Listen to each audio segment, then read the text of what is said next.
Today news के साथ में मैजिक फुटवेयर, हिडो सफलताको बाटो।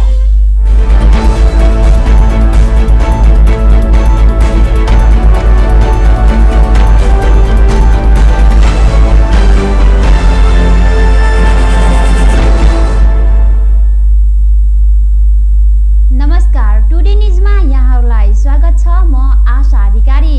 न्यूज सुरु गरौँ बलि दिन भातले जान लागेकी एक किशोरीको उद्धार सम्बन्धी प्रसङ्गबाट।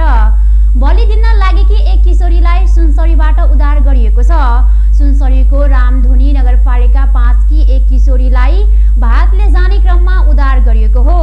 17 वर्षीय किशोरीलाई सीमा क्षेत्र विराटनगर महानगरपालिका 17 इस्लामपुरको बाटो हुँदै भातले जाँदै क्रममा उद्धार गरिएको हो। किशोरीलाई भात पुर्याउन लागेको आशंकामा प्रहरीले 3 जनालाई पक्राउ समेत गरेको छ। घटनाको प्रकृति र कनेक्सन हेर्दा किशोरीलाई बलि दिन भातले जान खोजिएको हुन सक्ने आशंका रहेको मोरङका प्रहरी प्रमुख एसपी सन्तोष खड्काले बताउनुभयो। प्रहरीले सप्तरी विष्णुपुर 5 का 28 वर्षीय सुमित कुमार मण्डल, सप्तरीको तिलाठी केलाठी 1 का 20 वर्षीय प्रदीप कुमार मण्डल र मोरङको लेटाङ्ग नगरपालिका 3 घर भएका सुनसरी रामधुनी 5 झुम्कामा डेरा गरेका बस्ने 22 वर्षीय मनिका ढकाललाई पक्राउ गरेको हो। घटनाका प्रमुख योजनाकार सुमित भएको खुलेको प्रहरी प्रमुख सन्तोष खड्काले बताउनुभयो। प्रहरीका अनुसार दिदीसँग झुम्कामा बसेर तरकारी पसल गर्ने मनिकाले चिनजानका आधारमा किशोरीलाई लिएर विराटनगर आएको खुलेको छ।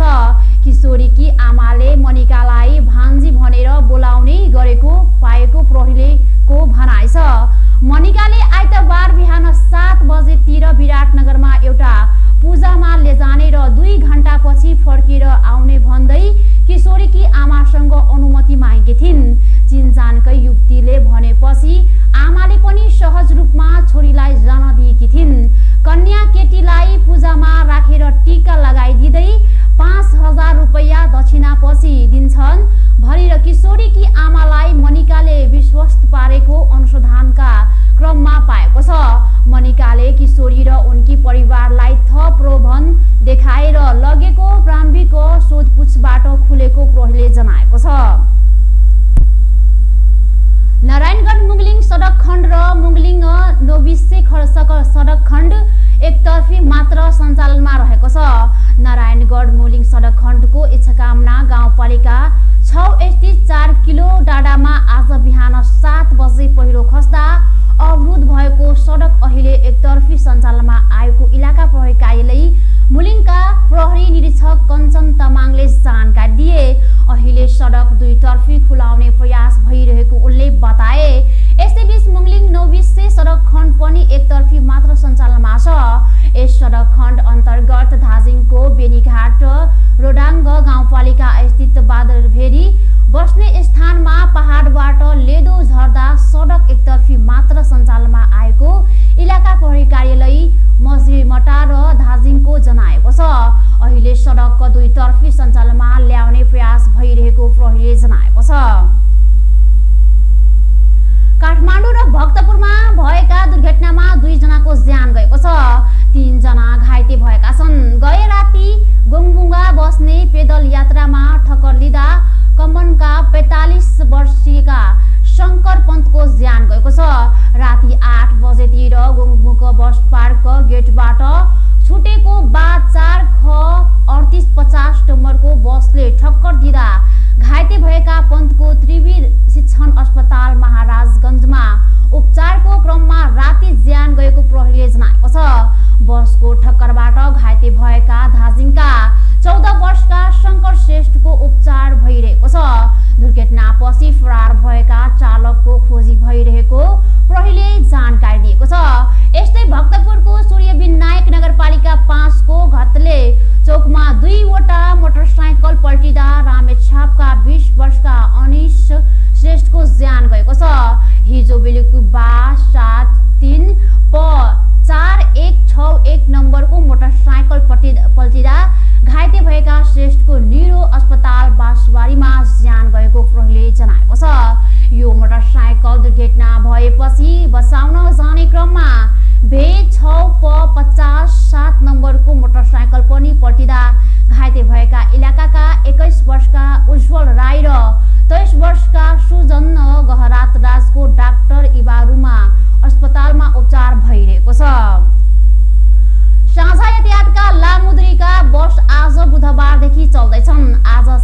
यस डायरीमा मेरा सबै मिठा यादहरू छन्। मेरो हातमा यही फेभरेट ब्याट थियो जब मैले पहिलो पटक इन्टरनेसनल सेन्चुरी बनाएँ। यही बलले मैले फर्स्ट टाइम 5 विकेट्स लिएको थिएँ। ओडिआई स्टेटस पाउँदाको त्यो क्षण, अनि मेरो पहिलो man of the match award पनि। मैले हासिल गरेको अचिभमेन्ट्समा मेरो मेहनत, सङ्घर्ष अनि मलाई साथ दिने मेरा फेभरेट चिजहरू छन्। सफलताको बाटो हिँड्ने ती सबैलाई म्याजिकको सल्युट। म्याजिक फुटवेयर, हिँडौँ सफलताको बाटो। त्यो रातो वाला हैन, हरियो वाला, हरियो वाला। सानो वाला हैन क्या, ठुलो वाला गाडीमा, ठुलो वाला। नमस्कार साउजी। नमस्कार। बसौँ न बसौँ। अनि उहाँ चाहिँ मास्टर वाला कि इन्जिनियर वाला? यो कान्छो इन्जिनियर। ए कान्छो इन्जिनियर वाला। अनि किन आउनु भयो होला? सिमेन्ट चाहियो, त्यही भएर आइयो। ए ए ए कुन सिमेन्ट? राष्ट्रिय वाला कि अन्तर्राष्ट्रिय वाला? अखण्ड वाला कि मेरुदण्ड वाला? शक्ति वाला कि भक्ति वाला? चुनी वाला कि मनी वाला? ए साउजी, नेपाल गुणस्तर प्रथम अवार्डबाट पुरस्कृत असली ओपिसी सिमेन्ट। ए नो कम्प्रोमाइज वाला शिवम सिमेन्ट। ठीक रोज्नु भयो। नेपाल गुणस्तर प्रथम अवार्डबाट पुरस्कृत असली ओपिसी सिमेन्ट शिवम सिमेन्ट। क्वालिटीको मामलामा नो कम्प्रोमाइज। के पिउ कि कुन चाहिँ वाला? जीवनको हरेक मोडमा छ CVS स्ट्राइकरले दिन्छ सुपर कम्फर्टको आवाज। सुपर भन्दा एक्स्ट्रा सुपर। TVS स्ट्राइकरले दिन्छ 65 किलोमिटर भन्दा बढी सुपर माइलेज। हरेक दिन यात्रा गर्छु म भरोसा लिएर। TVS स्ट्राइकरको सुपर स्टाइलले सारा संसारको आँखा हुन्छ म माथि नै। TVS स्ट्राइकर 125cc सुपर भन्दा एक्स्ट्रा सुपर। पैसा कार्ड पैसा कार्ड पैसा कार्ड आयामी काउन्टर गेलै पैसा कार्ड लेलकै। पैसा राईका ब्याज कमाई पैसा कार्ड एमे ओनी देखली सब कुछ किन मिलल। सब दुकान में चलत अब पैसा कार्ड। नया चलन आइल चुली तिरली चलल। अपन जनकपुर में चलते पैसा कार्ड। अपन जनकपुर कैशलेस जनकपुर। आइए नजीक आईएमई काउंटर से पैसा काट लिया आ कोनो दुकान में काट लक पैसा तिरू आ ब्याज से हो कमाऊ। छुली तिरली चलल। कोका कोला आज दिउँसो झप झप हुँदा केटीहरूले दामी सेल्फी खिचेछन्। त्यो मिस भयो। मन पर्ने सिङ्गर बोल्न आएको थियो, त्यो पनि मिस भयो।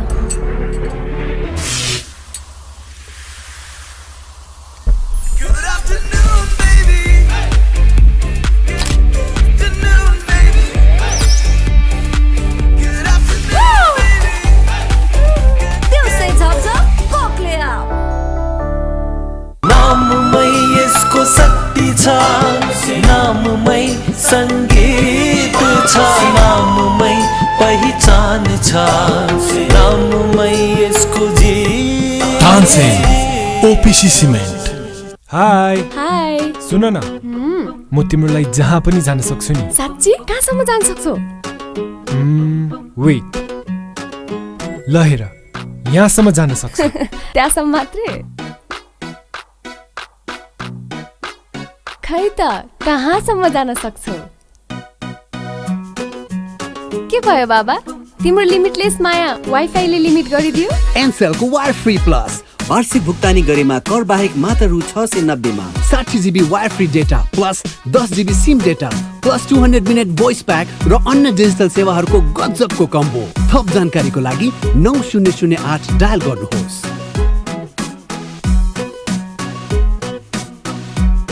एनसेल, आज भोलि सधैँ सँगै। हँस्दै खेल्दै सानो सानो खुसीमा भुल्दै हुर्किँदैछ नेपाल चोक फनमा रमाउँदै नयाँ साथी बनाउँदै वैशाखलाई मनाउँदै हुर्किँदैछ नेपाल चोकको फनमा रमाउँदै। नेपालको सर्वाधिक लोकप्रिय chocolatey wafer choco fun. Choco choco choco choco choco fun. विश्रामपछि स्वागत छ अब बाँकी प्रसङ्ग। सरकारले सिन्धुपाल्चोक र बागलुङलाई विपद सङ्कटग्रस्त क्षेत्र तोक्ने निर्णय गरेको छ। मङ्गलबार बसेको मन्त्री परिषद बैठकले पहिरोका कारण यी दुई जिल्लामा ठूलो जनधनको क्षति भएकाले विपद सङ्कटग्रस्त क्षेत्र तोक्ने निर्णय गरेको हो। बैठकले प्राकृतिक प्रकोपका कारण विपद निम्ति आएकाले यी दुई जिल्लालाई विपद सङ्कटग्रस्त क्षेत्र तोकिएको कानुन न्याय तथा संसदीय मामिला मन्त्री शिव माया तुम्बाङफेले जानकारी दिइन्। सिन्धुपाल्चोक र बागलुङमा पहिरोका कारण ठूलो जनधनको क्षति भएकाले मन्त्री परिषदले यो निर्णय लिएको हो। अब यी दुई जिल्लामा विपदबाट पीडितलाई राहत र उद्धारका लागि थप प्राथमिकता दिने भन्ने यस्तो क्षेत्र तोकिएको हो। कानुन मन्त्री तुम्बाङफेले भनिन्, गृह मन्त्रालयले सङ्ख्याङ्क पहिरोका कारण सिन्धुपाल्चोकमा यो वर्ष 73 जनाको मृत्यु भएको छ भने पहिरोमा पुरिएर अझै 39 जना बेपत्ता भएका छन्। साथै 127 घर पूर्ण रूपमा क्षतिग्रस्त भएको छ। यसै गरी बागलुङमा पनि यो वर्ष गएको पहिरोमा परेर 50 जना भन्दा बढीले ज्यान गुमाएका थिए। पहिरोबाट क्षति भएको र पीडितहरूले छिटो राहत नपाएको गुनासो आइरहेका बेला सरकारले राहतका लागि विपद सङ्कटग्रस्त क्षेत्र तोकेको हो। प्रतिनिधि सभाको निर्वाचनमा पराजित भएका नेकपा नेता वामदेव गौतमलाई राष्ट्रिय सभा सदस्य बनाइदिनु संविधान विपद भएको भन्दै सर्वोच्च अदालतमा परेको रिटमा आज सुनवाई हुँदैछ। वरिष्ठ अधिवक्ता दिनेश त्रिपाठीले दायर गरेको रिटमा आज सुनवाई हुन लागेको हो।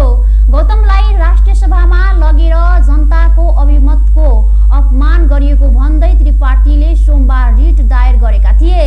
प्रतिनिधि सभाको निर्वाचनमा पराजित भएको व्यक्तिलाई संघीय संसदको सोही कार्यकालभित्र राष्ट्रिय सभामा मनोनित गर्नु जनताको अभिमतको गम्भीर अपमान हो।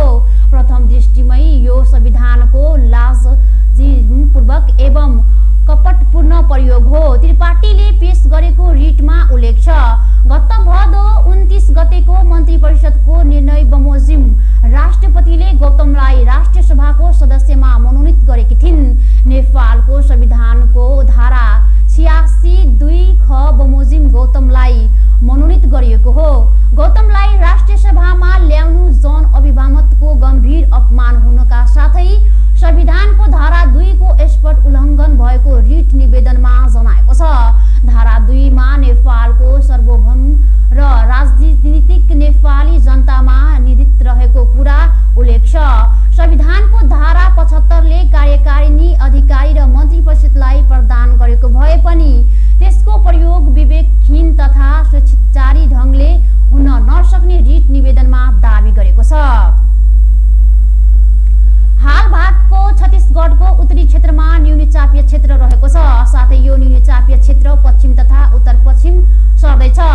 जल तथा मौसम विभाग मौसम पूर्वानुमान महाशाखाका अनुसार देशभर सामान्यदेखि पूर्वी बदली रही धेरै स्थानमा हल्कादेखि मध्यम वर्षा भइरहेको छ। बुधबार देशभर सामान्यदेखि पूर्णतया बदली रही देशका धेरै स्थानहरूमा मेघ गर्जन र चट्याङसहित हल्कादेखि मध्यम वर्षाको सम्भावना रहेको छ। सबै प्रदेशमा थोरै थोरै स्थानमा भारी वर्षाको सम्भावना रहेको छ भने प्रदेश 1, प्रदेश 2, बागमती प्रदेश, गण्डकी प्रदेश र प्रदेश नम्बर 5 का 1-2 स्थानमा धेरै पानी वर्षाको समेत सम्भावना रहेको छ। ती स्थानका नदीमा पानीको बहाव बढ्ने, पहाडी क्षेत्रमा पहिरो जाने, सडक तथा हवाई यातायात प्रभावित हुन सक्ने भएकाले आवश्यक सतर्कता अपनाउन हुन महाशाखाले अनुरोध गरेको छ। बिहिबार पनि देशभर सामान्यदेखि पूर्णतया बदली रही देशका धेरै स्थानहरूमा मेघ गर्जन र चट्याङसहित हल्कादेखि मध्यम वर्षाको सम्भावना रहेको छ। शुक्रबार प्रदेश नम्बर 1, प्रदेश नम्बर 2 र बागमती प्रदेशमा पूर्णतया बदली रही बाँकी प्रदेशहरूमा सामान्य बदली रहनेछ। प्रदेश 1, प्रदेश 2 र बागमती प्रदेशमा धेरै स्थानहरूमा र बाँकी प्रदेशमा केही स्थानहरूमा मेघ गर्जन र चट्याङसहित हल्कादेखि मध्यम वर्षाको सम्भावना रहेको छ। अब अन्तर्राष्ट्रिय प्रसङ्ग।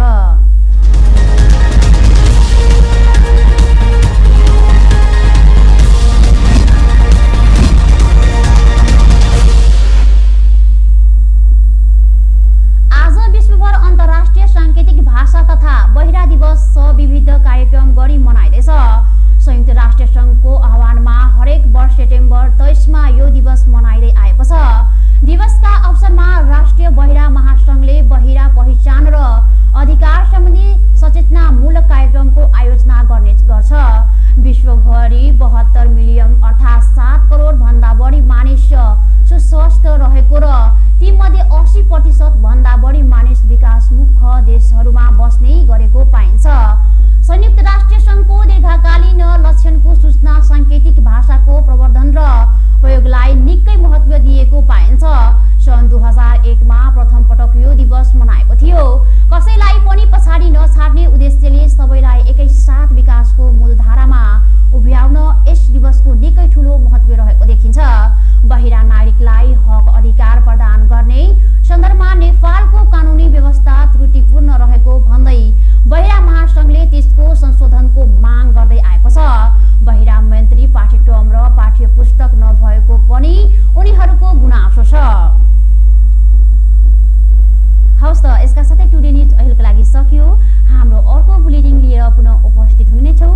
हेर्दै गर्नु टिभी